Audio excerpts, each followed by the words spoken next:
Well, as you know, Clive Palmer at it again, and he has reached the bottom of the birdcage. Of more importance, though, is the avalanche of correspondence I've had about the amount of media coverage of Malcom Turnbull's now infamous dinner with the same Clive Palmer. Palmer invited by Malcom Turnbull to attend the dinner. Also present, the head of the Treasury Department without the Treasurer's knowledge. Let me repeat again what I've already said about Palmer, and in many ways Tony Wright said it most probably better than anybody yesterday when he said, Palmer will struggle for dinner companions from now on, for he turns out to be what we should have suspected. He's a buffoon. How else might we explain a parliamentarian who attacks a woman for wanting a baby, a woman, moreover, who's revealed the pain of discovering that it might be beyond her destiny, and who has reached for the hope of IVF, so far unsuccessfully? As Tony Wright said, the party's over. Clive Palmer is a hot air balloon, and he's popped, blown himself to smithereens. So what you're asking was Malcom Turnbull, a senior frontbencher. What was he doing inviting this bloke to dinner? A bloke who was one of the most trenchant, ill-informed and irrational critics of the Prime Minister of Australia, who is, in fact, Malcom Turnbull's leader. An editorial yesterday in the Australian newspaper said, amongst other things, of Malcom Turnbull, quote, when he was opposition leader, Mr Turnbull was often heard in private as a critic of John Howard, but not of the shambling Labor government that followed. This led Andrew Bolt to write, quote, Turnbull has lavished a lot of charm lately on Abbott's natural predators, even last week launching a new parliamentary group of Friends of the ABC, which got a small cut in the budget. Wrote Andrew Bolt, if only Turnbull had spent half his charm fighting for Abbott's budget. Well, Malcom Turnbull then went ballistic, describing Andrew Bolt's suggestions as unhinged, deranged, and bordering on demented. Let's see if we can sort all of this out.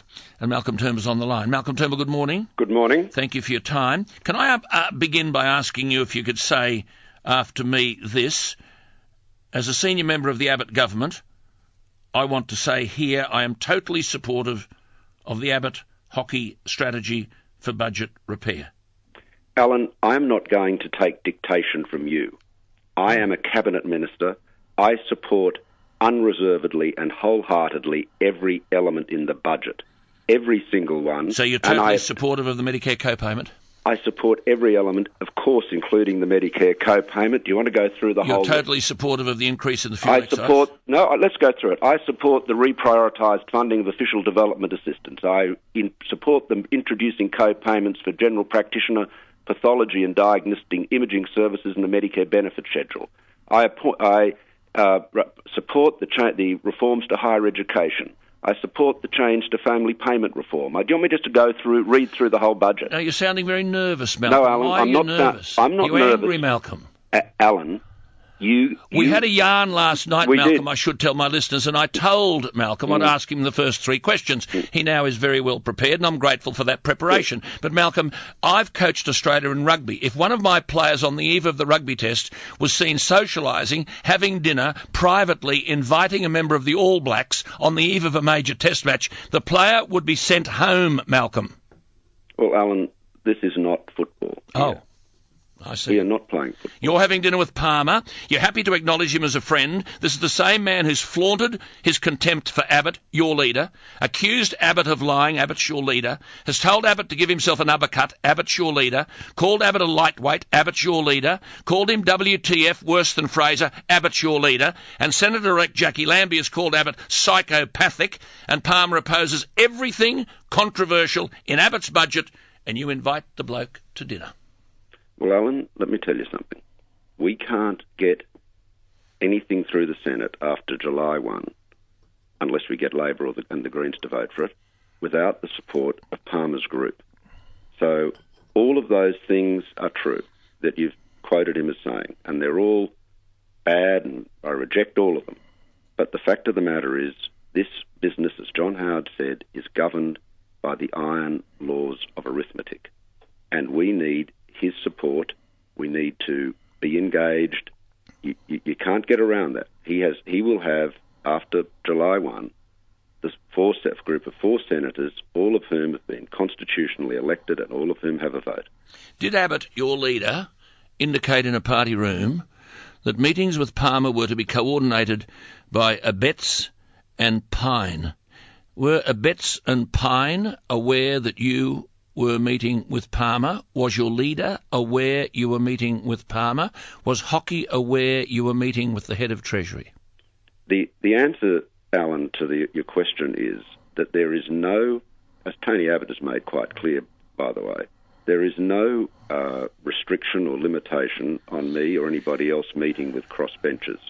The only matter that is to be coordinated is with Pine and Abetz, is when we are, and we're not obviously not at that stage yet, but when we are at a point of negotiating passage of legislation or amendments, and we don't want to have, the Minister for Health or the Minister for Communications, in my case, trying to get the numbers for a bill. Was the party room told? No, it wasn't, Alan. It was not. That Abetz and Pine were to coordinate meetings with Palmer? No, they were not told that. Your leader didn't know you were meeting with Palmer?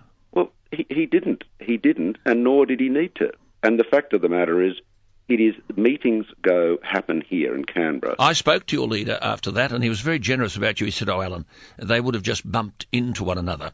You seem to be quite happy to allow it to be interpreted as being bumped in until Palmer belled the cat and said, no, Malcome invited me. Just imagine a senior member of the government inviting to have dinner with him a bloke who is perhaps the most trenchant critic of that person's leader.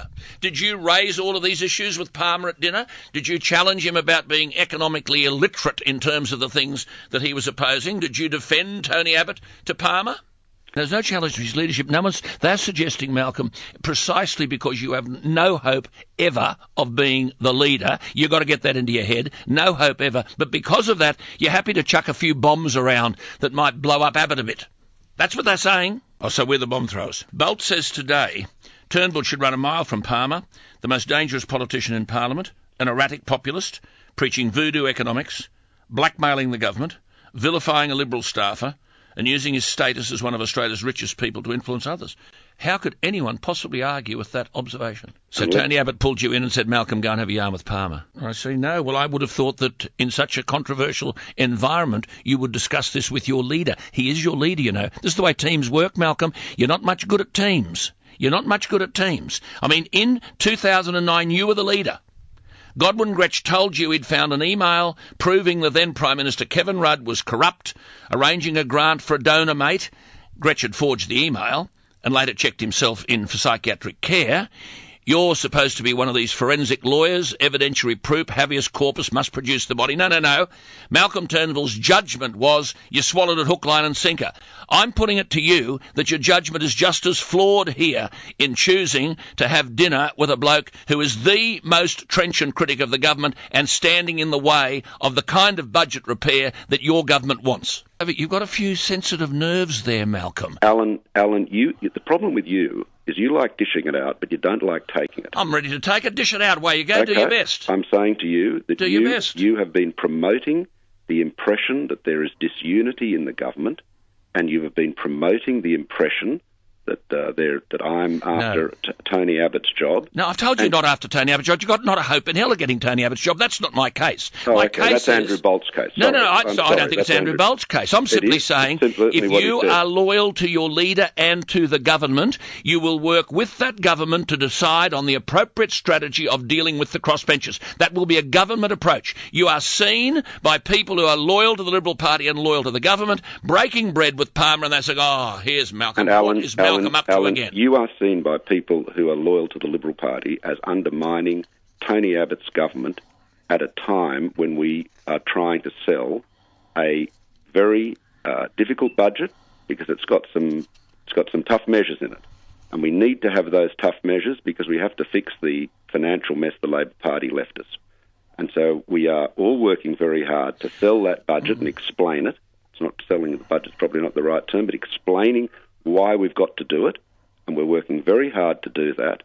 And, this sort of stuff that you're going on about is a distraction, and it is a non-issue, and I just think it's so sad that someone that's put so much effort into supporting Tony Abbott, like you, would now be undermining his government. It's heartbreaking, really, to listen to you do it. Well, I don't want to break your heart, Malcolm. I'll be the last person to want to break your heart. But good. Can well, I just? Good, Alan. Yeah, I don't want you to break Tony's heart either. No, I don't want to break hearts here. Now, look, coming back to Peter Credlin, who worked for you. Yep. Here is the same man a couple of days previous. You're hosting for dinner, and he's reached the bottom of the birdcage that Tony Abbott's pursuing parental leave scheme because it would help Peter Credlin. You know for a fact that Peter Credlin, as a public service, would not benefit from such a scheme because she's eligible for a generous taxpayer-funded maternity. She's got it already, yeah. She got it already, right. Yep. And she worked for you. Yep. I was waiting. I couldn't hear any echo from Canberra of Malcome publicly springing into defence and saying what reprehensible, disgraceful behaviour this is and what an obscenity that this woman who worked for me should be attacked in such a way. I was trying to hear the echo from Canberra, Malcolm. I couldn't hear any reverberation at all. Well, I'll tell you what I did, Alan, because I don't want to create any more pain for Peter than she's already suffered. What I did was, and I told Peter about this at the time, I wrote to her, sent her a note at the time, at that very morning. I sent a message to Palmer telling him he should man up and apologise. I then rang him and spoke to him and told him in no uncertain terms that he should apologise. And, he sent a note which obviously wasn't an adequate apology, and he has been rightly, condemned for it, as you said earlier. So, a newspaper asked me if I would write an op-ed writing about Peter Credlin and Clive Palmer. And I said to the editor, I'll ask Peter about that because this is a very sensitive and painful matter. And I put it to her and she said, look, I'd rather not, Now, this is, Alan, I don't want to make political capital out of Peter Credlin's pain. Other people do. I've worked with Peter Credlin. She does a very good job for Tony and the nation. It's a tough job. This is really hurtful personal stuff. And others can jump up and down and make political capital, for and against on this. My only foremost interest has been in ensuring, A, that Palmer apologised. I was unsuccessful in that. And B, in minimising the pain caused to someone for whom I have considerable respect. Okay, well, I'm not here to mark you out of 10, but that is an excellent answer to the question that I raised.